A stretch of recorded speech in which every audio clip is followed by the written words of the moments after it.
आपल्याला कल्पना आहे की ज्यावेळेस पहिल्यांदा मी मुख्यमंत्री झालो होतो त्यावेळी आपण सेवा हमी कायदा तयार केला होता. आपले सरकार हे पोर्टल तयार केलं होतं आणि त्याच्यावरनं सेवा मिळाव्यात असा प्रयत्न सुरू केला होता.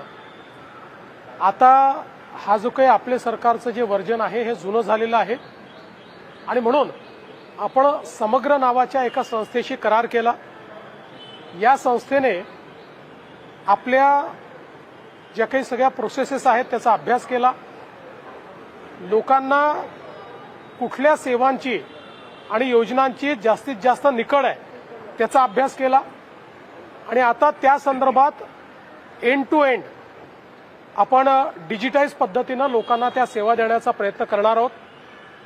यामध्ये 45 सेवा आणि योजना अशा आहेत की ज्याच्याकरता 90% लोक अपील करतात. म्हणजे आपल्याकडे जे काही मागणी येते 90% लोकांची 45 सेवा आणि योजनांकरता मागणी येते.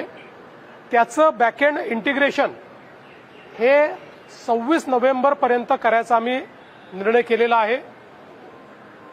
200 सेवा आणि योजनांचं 26 जानेवारीपर्यंत आणि सगळ्या सेवा आणि योजनांचं 1 मे पर्यंत.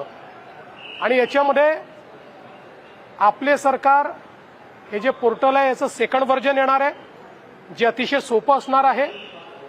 गोल्डन डेटा आपण तयार केला असल्यामुळे एखाद्या व्यक्तीची मॅक्सिमम माहिती ही त्या रेकॉर्डवरनंच आपण कलेक्ट करणार आहोत. ती त्याला भरायची देखील आवश्यकता पडणार नाही.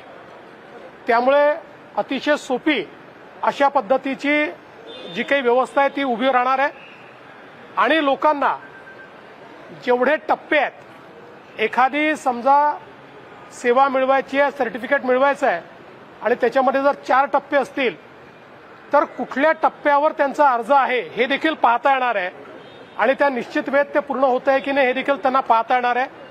म्हणजे लोकांना सेवा मिळणं हे डिजिटल होणार, प्रेडिक्टेबल होणार आणि कोणालाही हळूहळू ऑफिसेसमध्ये येण्याची आवश्यकता पडणार नाही अशा प्रकारची व्यवस्था करतो.